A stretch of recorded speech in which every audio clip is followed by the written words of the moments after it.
السلام علیکم ورحمۃ اللہ وبرکاتہ۔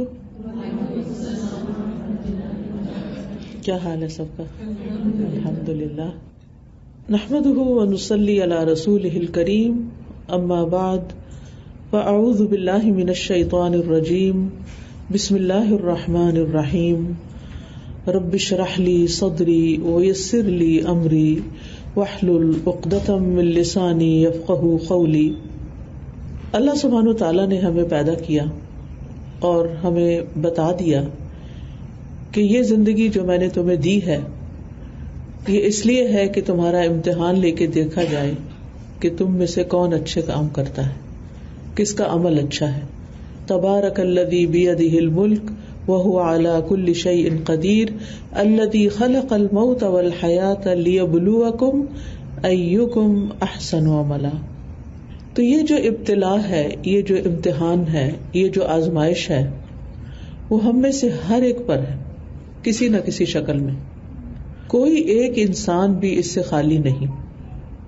اللہ سبحانہ وتعالیٰ نے قرآن مجید میں ہی ہمیں بتا دیا، وَلَنَبْلُوَنَّكُمْ بِشَيْءٍ مِّنَ الْخَوْفِ وَالْجُوعِ وَنَقْصٍ مِّنَ الْأَمْوَالِ وَالْأَنفُسِ وَالثَّمَرَاتِ وَبَشِّرِ الصَّابِرِينَ الَّذِينَ إِذَا أَصَابَتْهُمْ مُصِيبَةٌ قالوا انا للہ وانا الیہ راجعون اولئک علیہم صلوات من ربہم ورحمہ واولئک هم المہتدون۔ اور ہم تمہیں ضرور ضرور آزمائیں گے کسی نہ کسی چیز سے، خوف یا بھوک یا مالوں اور جانوں اور پھلوں کی کمی سے، اور صبر کرنے والوں کو بشارت دے دیجئے وہ کہ جب ان کو مصیبت آتی ہے تو وہ کہتے ہیں انا للہ و انا الیہ راجعون، بے شک ہم بھی اللہ کے ہیں اور اللہ ہی کی طرف واپس جانے والے ہیں۔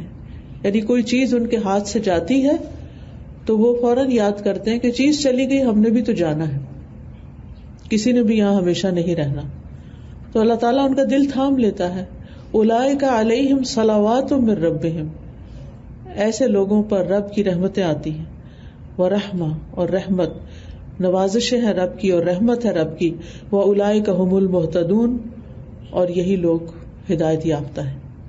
یعنی ہدایت پر وہ انسان ہے جو مصیبت کو ہینڈل کرنا جانتا ہے اور مصیبت کے آنے پر اللہ سبحانہ تعالیٰ سے راضی رہتا ہے، ہر حال میں رب سے راضی رہتا ہے۔ وہ مصیبت کے آنے پر، تکلیف کے آنے پر شکوہ شکایت نہیں کرتا، بلکہ اللہ سبحانہ تعالیٰ کی طرف رجوع کرتا ہے، اللہ کو یاد کرتا ہے، اللہ سے مدد مانگتا ہے کہ ایاک نعبد و ایاک نستعین۔ ہر نماز میں کہنے کا مطلب کیا ہے؟ ہر نماز کی ہر رکعت میں کہنے کا کہ یا رب ہم تیری ہی عبادت کرتے ہیں اور صرف تجھی سے مدد چاہتے ہیں، تو ہماری مدد فرما۔ اور بندہ مومن یہ بھی جانتا ہے کہ جو بھی تکلیف آتی ہے، جو بھی آزمائش آتی ہے، وہ اللہ تعالیٰ کی طرف سے ہی آتی ہے۔ سورۃ التوبہ میں اللہ تعالیٰ فرماتے ہیں، قُل لَن يُصِيبَنَا إِلَّا مَا كَتَبَ اللَّهُ لَنَا هُوَ مَوْلَانَا وَعَلَى اللَّهِ فَلْيَتَوَكَّلِ الْمُؤْمِنُونَ۔ کہہ دیجئے ہمیں ہرگز کوئی تکلیف نہیں آتی، کوئی مصیبت نہیں آتی مگر وہ جو اللہ نے ہمارے لیے لکھ دیا ہے۔ یعنی ہمارے پیدا ہونے سے پہلے ہماری تقدیر لکھی گئی ہے۔ اللہ تعالیٰ کو پتا ہے کہ میں نے کس انسان کو کس کس چیز سے آزمانا ہے، کہاں کہاں اس کی زندگی میں کون سی مشکل آئے گی۔ ہوا مولانا، وہی ہمارا مولا ہے۔ وعلی اللہ فلیتوکل المؤمنون، اور مومنوں کو اللہ پر ہی بھروسہ کرنا چاہیے۔ یعنی جب مصیبت آ جائے تو پھر اللہ ہی کی طرف رجوع اور اللہ ہی پر توکل، اور اس بات کی امید اور انتظار کہ اللہ تعالیٰ ہی اس مشکل کو آسان فرمائے گا۔ اور مومن کا یہ بھی یقین ہوتا ہے، وَإِن يَمْسَسْكَ اللَّهُ بِضُرٍّ فَلَا كَاشِفَ لَهُ إِلَّا هُوَ، اگر اللہ تمہیں کوئی تکلیف پہنچائے تو اس کو کوئی ہٹا ہی نہیں سکتا مگر وہ خود ہی۔ وَإِن يُرِدْكَ بِخَيْرٍ، اور اگر وہ تم سے کسی خیر کا ارادہ کر لے، تمہارے لیے کوئی خیر چاہے، فَلَا رَادَّ لِفَضْلِهِ، تو اس کے فضل کو بھی کوئی رد نہیں کر سکتا، روک نہیں سکتا۔ يُصِيبُ بِهِ مَن يَشَاءُ مِنْ عِبَادِهِ، وہ اپنے بندوں میں سے جسے چاہتا ہے پہنچاتا ہے، یعنی خیر پہنچاتا ہے، اور جس کو چاہتا ہے آزما بھی لیتا ہے۔ وَهُوَ الْغَفُورُ الرَّحِيمُ، اور وہ بڑا ہی بخشنے والا، بڑا مہربان ہے۔ لہذا ایک مومن جو ہے وہ اپنی زندگی میں ہر مشکل میں، ہر تکلیف میں اللہ سبحانہ وتعالیٰ کی طرف رجوع کرتا ہے، کیونکہ وہ جانتا ہے کہ یہ تکلیف مجھ پر اللہ کے اذن سے آئی ہے. ما اصاب من مصیبت الا باذن اللہ، یہ اللہ کے اذن سے آئی ہے، اس کے بغیر آ نہیں سکتی تھی. ومن یؤمن باللہ، اور جو اللہ پر ایمان رکھتا ہے، اللہ پر اعتماد کرتا ہے کہ اب تکلیف کو دور بھی وہی کرے گا، تو پھر کیا ہوتا ہے؟ یہدی قلبہ، اللہ اس کے دل کو رہنمائی دے دیتا ہے. واللہ بکل شیء علیم، اور اللہ تعالیٰ ہر چیز کو خوب جاننے والا ہے، اچھی طرح جانتا ہے کہ کب کس کی تکلیف دور ہونی چاہیے، کیونکہ یہ بھی اسی کا فیصلہ ہوتا ہے. پھر آپ دیکھیے کہ بندے کو جو پریشانی یا غم یا تکلیف آتی ہے، یہ اللہ تعالیٰ کی طرف سے ضروری نہیں کہ کوئی سزا ہی ہو. عام طور پر جب کسی بھی مصیبت آتی ہے تو ہم کہتے ہیں کہ اس نے کچھ برا کیا ہوگا نا، کسی اور کے ساتھ کیا ہوگا تب اس کی پکڑ آ گئی اس کو. نہیں، مصائب کا آنا بندہ مومن کے لیے اللہ کی طرف سے بھلائی ہی ہوتی ہے.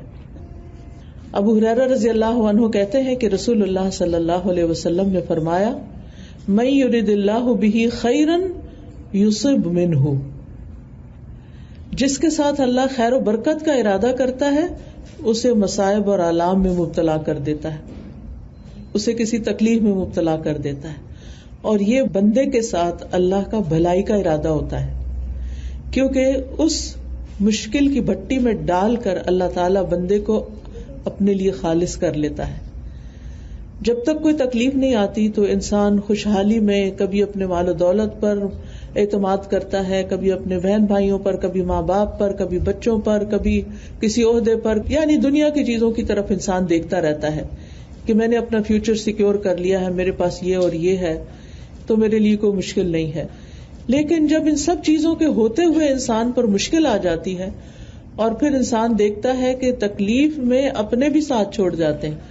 یہ بھی زندگی کی ایک بہت بڑی حقیقت ہے کہ وہ تمام لوگ جو آپ کے آس پاس ہوتے ہیں، آپ سے بڑی محبتوں کا اظہار کرتے ہیں، بعض تکلیفیں ایسی ہوتی ہیں کہ جس میں وہ آپ کو بھول ہی جاتے ہیں، بلکہ انٹینشنلی دور ہو جاتے ہیں کہ اب ہمیں ان کے لیے کچھ کرنا نہ پڑے. لیکن ایک ہستی جو انسان کا ساتھ نہیں چھوڑتی، اور وہ ہے اللہ رب العزت کی ہستی. وہ اپنے بندے کو مشکل میں ڈالتا ضرور ہے، لیکن اسے کندن بنا کے نکالتا ہے، اس کو خالص کر کے نکالتا ہے. انسان مشکل میں پڑے بغیر خالص ہو ہی نہیں سکتا، کیونکہ مشکل میں ڈال کے اللہ تعالیٰ دیکھتا ہے کہ اب یہ میری طرف آتا ہے یا مجھ سے اور دور ہو جاتا ہے.